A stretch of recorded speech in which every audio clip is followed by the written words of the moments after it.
पूनम शर्मा जी, गुरुजी प्रणाम। क्या हम अपने घर में, घर के अंदर बेल का पेड़ लगा सकते हैं? आप सभी चैनल को सब्सक्राइब कर लीजिएगा।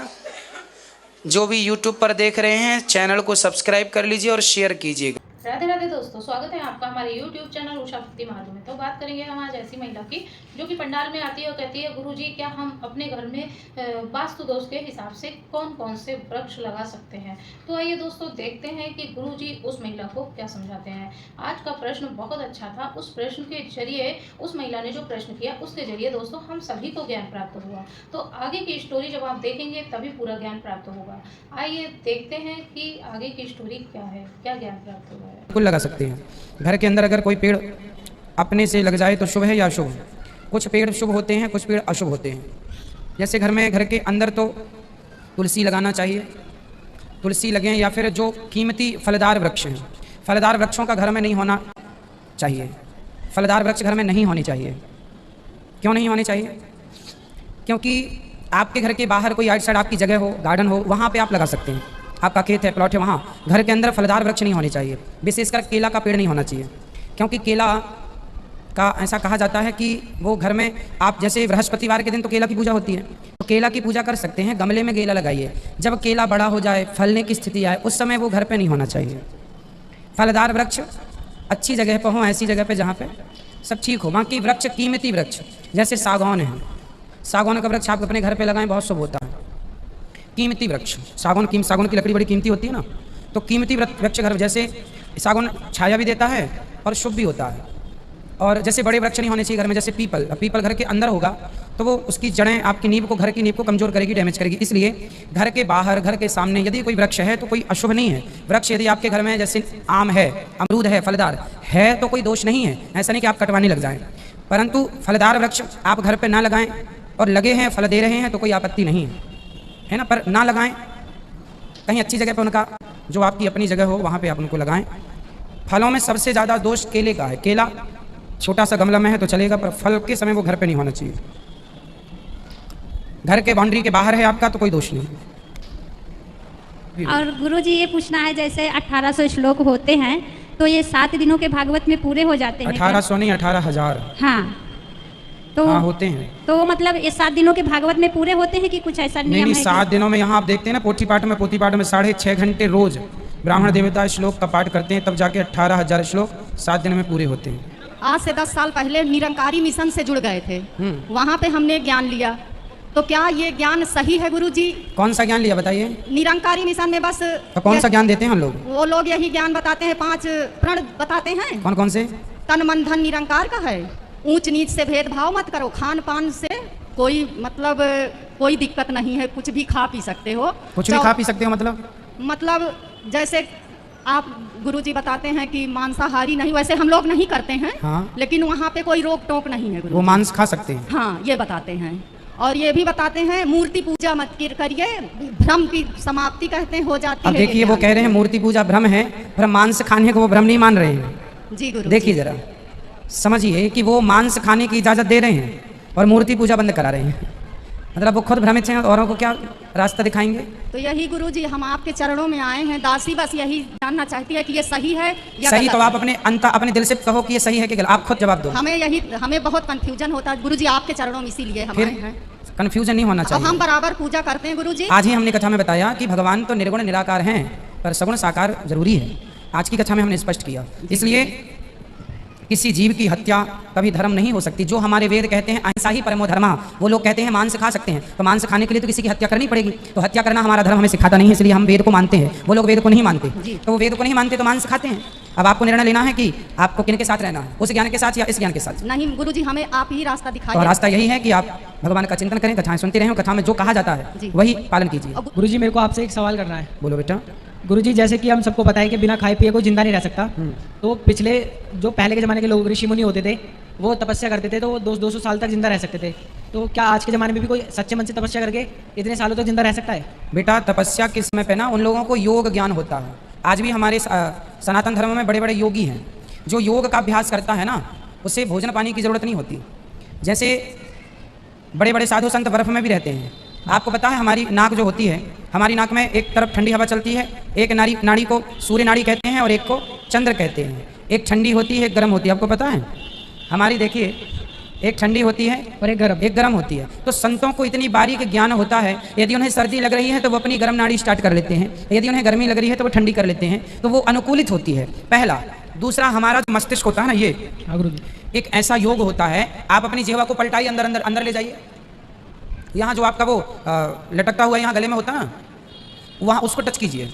जब आप अपनी जिह्वा से उसको टच करेंगे, और ये कठिन अभ्यास बड़े बड़े ऋषि जब करते हैं तो हमारे मस्तिष्क से ही कहते हैं कि ऐसा लिक्विड टपकता है वहाँ पर जो हमारी जिह्वा में जाके गिरता है, ये अभ्यास से होता है। जैसे हमारी नाड़ियाँ जागती हैं ना, है ना, जब हम क्या करते हैं, यम नियम आसन प्राणायाम प्रत्याहार ध्यान धारणा समाधि, जब ये अष्टांग योग करते हैं तो ये दिव्य शक्तियाँ प्राप्त होती है। फिर हमें बाहर के भोजन पानी की जरूरत नहीं, फिर हमारे शरीर को हमारा शरीर ही सब देता रहता है।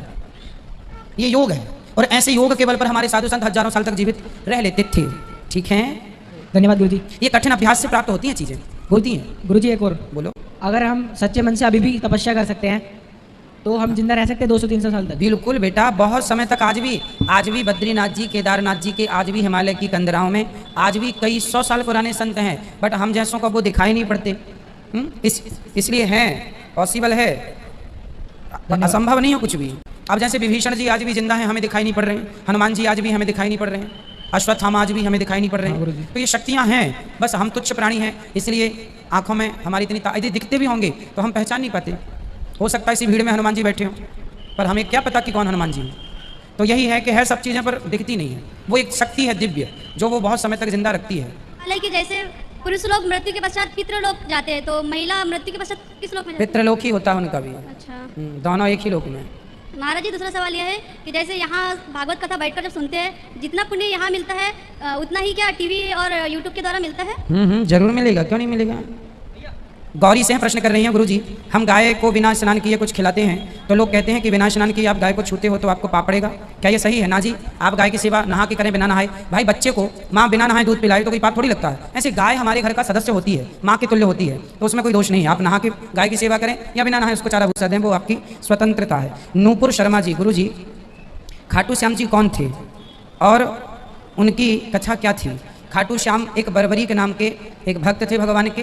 महाभारत को 2 बाणों से ही वो समाप्त करने की बात कर रहे थे, तो भगवान ने सिर काट दिया और फिर उन्होंने पूरे महाभारत का दर्शन किया। उन्हीं का कटा हुआ सिर उन्होंने खाटू में स्थित किया और भगवान ने अपना नाम दिया, इसलिए उनका नाम हो गया खाटू श्याम।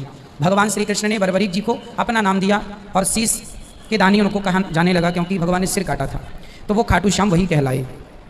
रामविलास शर्मा जी, राधे राधे। आपका प्रश्न है रामविलास शर्मा जी का। राधे राधे गुरुजी। महाभारत का नाम महाभारत ही क्यों पड़ा? क्योंकि महाभारत में पूरी दुनिया, इस संसार में ऐसा कोई टापू, ऐसा कोई देश नहीं था जिस देश के राजा ने उस महाभारत में भाग ना लिया हो, इसलिए महाभारत भारत की विशालता को बताए। पहले कोई अफगानिस्तान नहीं था, पहले कोई अमेरिका, कोई लंदन, कोई जापान, कोई पेरिस, कोई इटली, कुछ नहीं था। पहले पूरी पृथ्वी पूर्व से पश्चिम, उत्तर से दक्षिण केवल भारत ही थी, इसलिए महाभारत। महाभारत मतलब महा मतलब विशाल। भारत कैसा है? विशाल। पहले कोई नहीं, अमेरिका, जापान, लंदन कुछ नहीं था, सब ये भारत ही है। ये सब क्या है? सब भारत। अब तो सब देश बन गए। सिद्धार्थ कुमार जी कह रहे हैं वास्तु के हिसाब से अपने घर को किस प्रकार बनाएं। ये प्रश्न बहुत अच्छा है, क्योंकि लोगों को ये ज्ञात नहीं होता कि हम घर में बनाने में क्या क्या सावधानी रखें, क्या क्या ध्यान रखें। तो पहली बात बहुत ध्यान से सुनिएगा, अपने घर में कभी भी अपने बाथरूम को, लैट बाथ को कभी भी ईशान कोण में नहीं बनाना चाहिए। ईशान कोण में सदा मंदिर होता है। ईशान कोण बोले तो पूरब और उत्तर के कोने को ईशान कहते हैं, ठीक है, नॉर्थ ईस्ट कहते हैं। तो पूरब और उत्तर का जो कोना है उसे ईशान कोण कहते हैं। तो ईशान कोण में कभी लाइट बात नहीं, वहाँ सदा भगवान का स्थान होता है। आपके घर में भगवान का स्थान कहाँ? पूर्व दिशा और उत्तर दिशा का जो कोना है वो क्या है? ईशान। ईशान आप गूगल पे देख लें कि ईशान दिशा किसे कहते हैं, तो आपको स्पष्ट हो जाएगा। दूसरा, यदि जैसे आपका ईशान कोण में घर है, अब घर में जैसे घर नहीं, कमरा, जैसे कमरे का भी एक वास्तु होता है। जैसे कमरे में 4 कोने होते हैं। कमरा कितने कोने का होता है? 4 कोने का होता है। तो 4 कोने में एक कोना हो गया, एक दीवार हो गई पूर्वी दीवार, एक पश्चिमी, एक उत्तरी, एक दक्षिणी। तो कमरे में भी जो दक्षिण की दीवार है, लाइट बात कहाँ होना चाहिए? दक्षिण पश्चिम में, दक्षिण या पश्चिम में। कमरे के भी जो 4 दीवारें हैं उनमें भी दक्षिण पश्चिम की तरह लाइट बात होनी चाहिए। भगवान का स्थान ईशान में। और भोजन कहाँ होना चाहिए? रसोई, किचन, वो आग्नेय कोण में होना चाहिए। और महिलाएं जब भोजन बनाएं तो उनका मुख पूर्व दिशा की ओर होना बड़ा शुभ होता है। आप महिलाओं का भोजन बनाते समय मुख किस तरफ होना चाहिए? पूर्व दिशा में। और आग्नेय कोण किसे कहते हैं? दक्षिण और पूरब के कोने को आग्नेय कहते हैं, दक्षिण और पूर्व के कोने को आग्नेय कोण कहते हैं। तो वहाँ आपकी रसोई होनी चाहिए। पति पत्नी का रूम कहाँ होना चाहिए? मास्टर बेडरूम कहाँ होना चाहिए? घर का मालिक, घर का पुरुष, घर का मुखिया किस दिशा में सोए, घर का मालिक जिस दिशा में सोता है उस दिशा से बहुत बड़ा प्रभाव घर में पड़ता है। किस दिशा में आपको सोना चाहिए, सोने की सही दिशा क्या है और सोने का सही स्थान क्या है, समझिएगा। पति पत्नी को, घर के मालिक को, जैसे आपके घर में आपके मुखिया अभी प्रेजेंट में दादाजी हैं, तो दादाजी का रूम कहाँ होना चाहिए। यदि आपके घर में मुखिया पिताजी हैं तो पिताजी का रूम कहाँ, और यदि मुखिया आप हैं तो रूम कहाँ। तीनों का रूम एक ही स्थान पर होगा और वो है आपके घर का दक्षिणी हिस्सा, दक्षिण की तरफ, दक्षिण और पश्चिम की ओर, दक्षिण और पश्चिम की कोने में वो आपका रूम होगा, मास्टर बेडरूम। ठीक है, कहाँ, दक्षिण और पश्चिम के कोने में वो आपका मास्टर बेडरूम होगा।